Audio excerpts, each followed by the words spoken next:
Hello friends, welcome to our channel. ഇന്ന് നമുക്ക് നല്ലൊരു അടിപൊളി മത്തിക്കറി ഉണ്ടാക്കിയാലോ. അപ്പം ഞാൻ അതിന് വേണ്ടിയിട്ട് നല്ല കുഞ്ഞൻ മത്തി ഒരു 8-10 എടുത്തിട്ടുണ്ട്. ഇനി നമുക്ക് വേണ്ടത് ചെറിയുള്ളി, ഒരു പച്ചമുളക്, ഇഞ്ചി, വെളുത്തുള്ളി ഞാൻ ചെറുതായിട്ട് അരിഞ്ഞാണ് എടുത്തത്, പിന്നെ ഒരു തണ്ട് കറിവേപ്പില. ഇത്രയോ ആട്ടോ എടുത്തിരിക്കുന്നത്.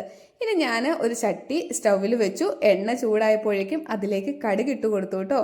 കടുക് പൊട്ടിയപ്പോഴേക്കും ഉലുവയും കൂടെ കുറച്ചിട്ട് കൊടുത്തു. ഉലുവ പൊട്ടി വന്നപ്പോൾ അതിലേക്ക് ഞാൻ അരിഞ്ഞു വെച്ചിരുന്ന ഇഞ്ചിയും വെളുത്തുള്ളിയും കൂടി ഇട്ട് കൊടുത്തു. ഇനി അത് ചെറുതായിട്ടൊന്ന് വഴറ്റിയെടുക്കണം.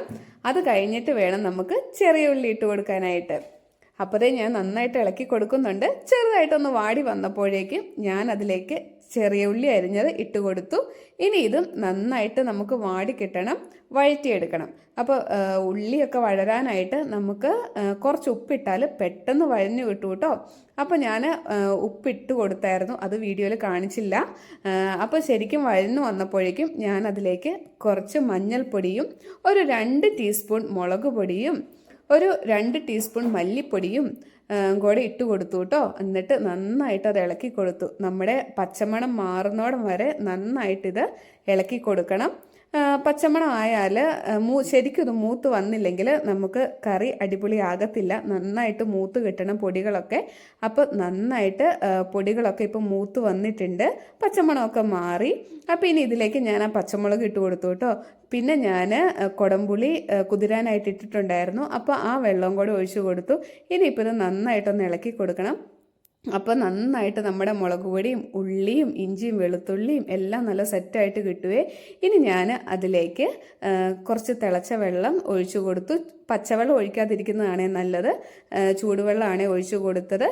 പിന്നെ അതിലേക്ക് നമുക്കിനി മീനിന് ആവശ്യമുള്ള ഉപ്പിട്ട് കൊടുക്കണം. ആദ്യമേ നമ്മൾ ചെറിയ ഉള്ളി വളരാനായിട്ട് ഉപ്പിട്ട് കൊടുത്തായിരുന്നു. അപ്പോൾ അതിൻ്റെ ബാലൻസ് ആയിട്ട് നമുക്ക് മീൻ കറിക്ക് വേണ്ടിയുള്ള ഉപ്പിട്ട് കൊടുക്കണ്ടേ, അങ്ങനെ ഞാൻ കുറച്ച് ഉപ്പിട്ട് കൊടുത്തു. ഇപ്പം നന്നായിട്ട് തിളച്ച് വന്നപ്പോഴേക്കും ഞാൻ ആ മീൻ കഷ്ണങ്ങളെല്ലാം ചെറിയ മത്തി ആയതുകൊണ്ട് ഫുള്ളായിട്ടാണ് ഇട്ട് കൊടുത്തിരിക്കുന്നത്. നമുക്ക് വളരെ എളുപ്പത്തിൽ തയ്യാറാക്കാൻ പറ്റുന്ന ഒരു മീൻ കറി ആട്ടോ, കിടിലൻ ടേസ്റ്റാണ്. അപ്പോൾ അതിൻ്റെ മേളിലേക്ക് ഞാൻ ഒരു തണ്ട് കറിവേപ്പിലയും കൂടി അങ്ങ് ഇട്ട് കൊടുത്തു. കറിവേപ്പില ഇടുന്നത് എപ്പോഴും നല്ല രുചിയല്ലേ. ഇനിയിപ്പോൾ അത് മൂടി വെച്ചു.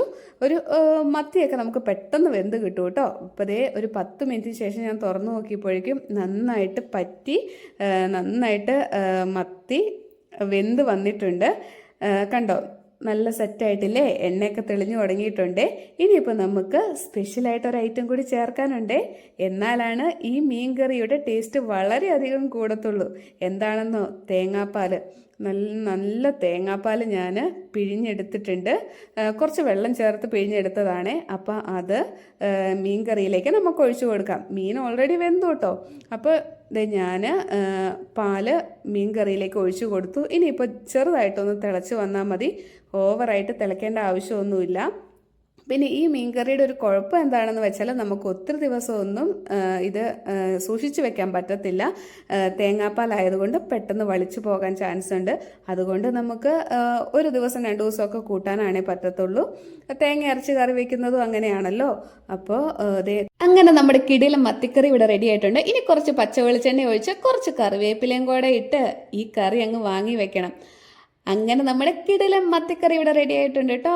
അപ്പോൾ പുതിയൊരു വീഡിയോയുമായി വീണ്ടും കാണാം.